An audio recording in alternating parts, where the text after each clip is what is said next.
TV for an exclusive interview with the director of a movie which is just breaking records around the world. It's trending all around the world. It's made history on Netflix, in my opinion, with like an all-star cast. But we are joined by the director of the smash hit movie Jogi, Mr. Ali Abbas Zafar. Ali, welcome to Brit Asia TV. How are you doing? Thank you very much, Stage. Thank you for having me here. No, it's an absolute pleasure. We had to obviously bring you on and talk about a movie which is close to many people's hearts. It's a movie which I believe has been a long time coming, and to get it on a mainstream platform such as Netflix, it's absolutely commendable. And firstly, thank you to you and your team for bringing this movie out. I want to there's a lot I want to ask, and there's a lot questions the UK public and why I don't want to talk to you about and ask you as well. But the first question I really want to ask you is, what were your motivations behind creating this movie? Because the topic of 1984 and the riots, it's always been very, very sensitive.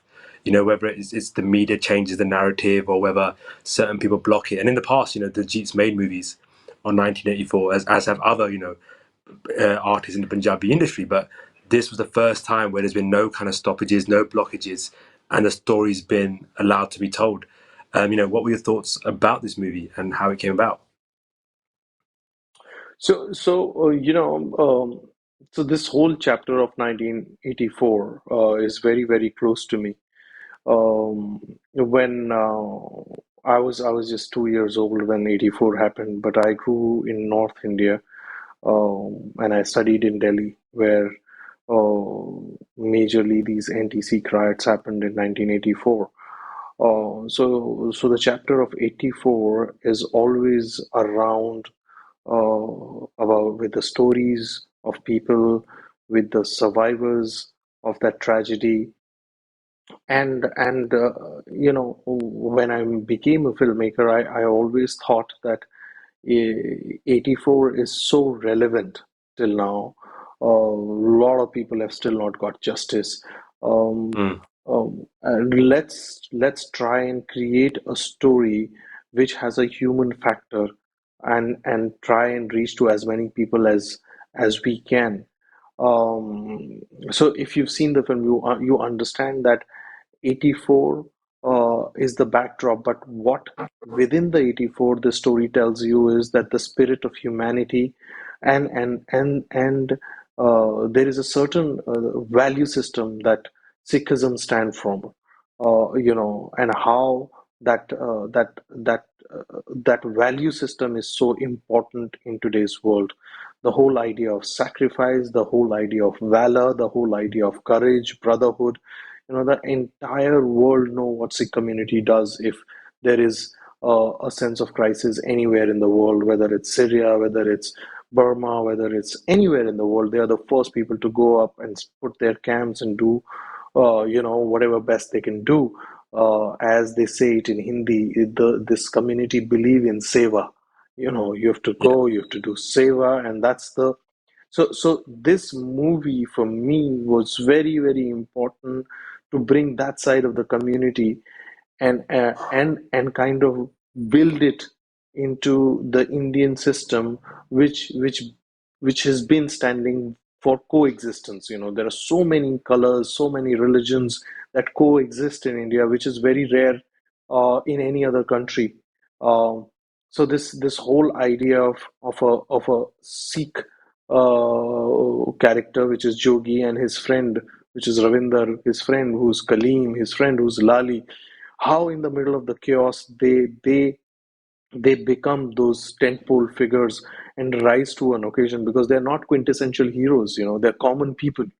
uh, Yeah. and what these common people do in those 3 days, to save the lives of humans, which I think is the need of the hour all over the world right now. uh, you know Mm. so what for me is very, very important, and the messaging that we want people to go to, through the story, is that somewhere or the other, this story of hope, courage, friendship needs to live on, because time after times there will be lot more 84s that will come our way. Yeah. And it's such a sensitive film and a sensitive topic. Like you mentioned, there's so many people that haven't, had the justice that they deserve. And if we talk about facts, right, it's a lot of history is kind of brushed under the carpet. It's people talk about you got to move on, but how can you move on when so many people are still suffering due to the actions of the past? When making this film, did you have any concerns that your film might be blocked, that the narrative might be kind of changed? And the reason I asked that is because just a few months earlier, Amir Khan released the film Lal Singh Chaddha, and there was a scene in there where again he's now talking about 1984, the attack on Darbar Sahib. This, if you look at it, say 10 years prior, we weren't allowed to have these films made. These films were being stopped. Mhm, Did you mhm, ever worry about mhm. some sort of backlash that maybe you might be stopped and the narrative might not be told to the wider audiences? Well, for me, what was very important was when I wrote the script, and this is what I told Himanshu, who's my producing partner, uh, that a story like this can only be told if the central character is not uh, a Indian film actor who's not Sikh. Yeah, I was very, very clear that this film I will only make when I have the main actor who comes from the faith, who suffered this chaotic time in '84. So the first thing that I did was I called up Diljit and I said, Diljit, this is the story that I want to make, and I narrated him the story over phone for 10 minutes. And he was shooting for a film in Canada, and then he went quiet for 2 minutes, and then I said, Diljit, tell me, what do you feel? Do you think we should do this? And he said, Baji, you were trying to tell this story which has not been told for so many years yeah, in a mainstream media. I will do anything to be a part of it, you know. And yeah, that faith that Diljit showed in that 10-minute narration made me like go all guns blazing. I said, now I'm not going to stop because there is a person who's showing me that faith who comes from that community. And then we were very, very clear that we didn't want it to go through any kind of, I won't say censorship, but any kind of, objectionable committee who can stop us. And said, the best platform would be to take it onto Netflix, which reaches out to almost 120, odd countries. So people, just not Indians, but everyone around the yeah, world can watch what has happened and how it has not been addressed over a period of time. And that became again a very important decision for the entire team to kind of write mm, a script which is authentic to the text, or write a script which even in the middle of whatever is happening still talks about the courage and the valor of this one man and represents the community in the most truest way. yeah. So these were all the things, when you make films like this, things can be very, very sensitive. But Diljit was always there on my back and as my bouncing board. Oh, and from the time he heard the final narration of the script, before we went on to floors, he said, I don't think so. Anyone can object anything because the story that you're trying to tell is true, honest. Um, Episodes which are shown in the film has really happened with the families of the people. Uh, Yeah. and he said the ultimate message that you want to leave the audience with is very, very relevant to the current time, all over the world, not only in India. And all these things kind of made my confidence more in the text, and I said that no matter what happens we need to go out and we need to tell the story to the world. No, no, absolutely. And, I think what you done was bring a difficult kind of task to the forefront. And like you said, one question that I had in my head was, how did you not get any objections from sensibles? But the fact that you said you've gone straight to Netflix and you bypassed that, I think that message alone is inspiring to so many more upcoming film directors Yeah, and producers, because the reality is there's a lot of not, if you just 1984 is one part of Indian history. There's so much more in Indian history which isn't being spoken about and that needs to be spoken about. And I think if that message gets out to the wider kind of the upcoming directors, producers, production houses, you will see a lot more of this message coming forward, because if we yeah, don't yeah. address it, we're never going to move forward. One question which a Yeah. lot of people ask and have is, when doing your, obviously you mentioned that you lived through the 84 period in itself and is very close to yourself. How hard was it to kind of write the script in the way you did? Because you're talking, because remember, you're talking about Sikhs and Hindus and Muslims. How difficult was it to kind of ensure that you wasn't going to offend anyone, you wasn't going to upset anyone? Because there's a scene in the film which I thought was very, very powerful, was when they're about to go into the Gurdwara Sahib, and Jogi's friend tells the policeman, look, you're going to a place of worship, at least show some respect and cover your head. And then when they stood there in front of the Guru Granth Sahib Ji, it was that powerful scene of, like, you're standing in front of God's word, you're standing in front of God right now. This is what you're saying, think twice before you say it. That was a very, very, very powerful kind of scene in itself. But some would argue that in reality, did the police actually take care of ethics? Did it actually cover their heads, etc.? What made you decide to kind of put that scene in there, rather than, because there are narratives where some policemen and some goons just entered religious places of worship, didn't take their shoes off, didn't cover their heads. How difficult was it for you to kind of choose for that scene to be like, what, we're going to show the utmost respect in the house of Guru Nanak Dev Ji? Thank you, Tej. First of all, I think the scene that you spoke about is one of my favorite scenes in the film. People talk about the scene where Diljit really takes off his turban and cuts his hair, but these small scenes are equally important scenes. Yeah, So first of all, I just wanted to put this thing forward in front of an audience, that a mob that comes into your lane and burns everything down does not have a religion. It's a mob. An individual mm, can have a religion, an individual can have a thought. But when 200 people run into any street, they don't have any religion.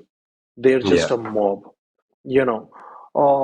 And the idea behind the film is that no matter which community is on the suffering end, uh, things will happen where people will offend you in a way that you said that this story, I can't even believe, did it really happen? This is a place of worship. Did people really do? But as a filmmaker, what you do is you show that side to an audience, that someone in the film says what at that point of time people forget, you know, yeah, which is very, very important. That when a chaos happens, that the first thing that we lose as humans is humanity. We become crazy animals, or we become people who are not sane. We start acting insane. So as a filmmaker, you need to put scene which put the sanity in right position. That yeah, 2 years ago, when you were passing this gurudwara or a mosque or a mandir, you were paying respect even if you were not a part of this faith, because mm, it's a place of worship. It does not matter which faith you come from. And that is what we need to do as humans. We need to respect the others, we need to respect their beliefs. But suddenly one day, when everything goes upside down, I don't care about anything. How can yeah, that happen? So that scene was put in Gurdwara Sahib only for this fact, that people should remember that don't lose your essence as humans even in the worst times. of course. At least put your thought and put your Yeah, brain at the right place and think through it. yeah. And another scene which again, I think hit a lot of people that watched it was when they went to the mosque. I think people forget that when kind of people talk about 1984, they just assume, like, they think that it was just between the Hindus mobs and the Sikh mobs, and I call them like Hindu mobs and Sikh mobs because that's what the narrative kind of makes it out to be. But in reality, it was not Hindu. It was people who believed in the Hindu faith, but they weren't Hindus, because Hinduism doesn't teach that, right? But then Yeah. we forget that at the same time, so many Muslims came forward to help the Sikhs, and they obviously lost a lot as well. But again, that's not spoken about enough as well. And again, how how was that scene for you guys to kind of film it in the mosque? There was the Jeet's one of his best friend's wife who's trying to prevent langar for the sangat, and at the same time they try and do things as well. And again, you're touching on a point of langar, like people assume langar is just the Sikhs do, etc. But no, in this case, the Muslims were now providing langar for the Sikhs that were seeking help and support. What were your thoughts when you kind of put that scene together? Because again, it was another very, very powerful So scene. yeah, yeah, yes, all those scenes came from real life survival stories. When we were meeting people and we were talking to people, survivors of 84, we were asking them, how did you survive? And who helped you? And a lot of people told him, there was a Muslim man right next to us who took us in their house, and when people came to burn his house, they and then knocked on the Muslim man's house, and he says, there is no one here. They left, in the morning, and we were hiding in the house, and there were around 15 people of Sikh family which was staying in the Hindu house or in a Muslim house for 4 days, 5 days, and they were getting fed and everything. Same, there are stories that when a lot of Hindus family accommodated a lot of Sikh people in Delhi, in their houses, in their shops, and saved a lot of lives. But what happens is whenever there is a description of hate, whenever there is a description of targeting one community, people only talk about what happened uh, in a wrong way. People don't understand that in the middle of all this, there were still humans, uh, irrespective of the faith that they were following, who were saving people's lives, because that is what's most important in any religion, you know. Um, so those all those stories which are there in Jogi have actually come from the survivor stories and the things where we could know that we met a person who told us a story that for 6 days, for the next 10 days, we were hiding in someone else's house who was not even our faith. And Yeah, these are very empowering stories, and these stories you will find even in the time of partition, you will find of in course. terms of 84 and any other riot that has happened in India.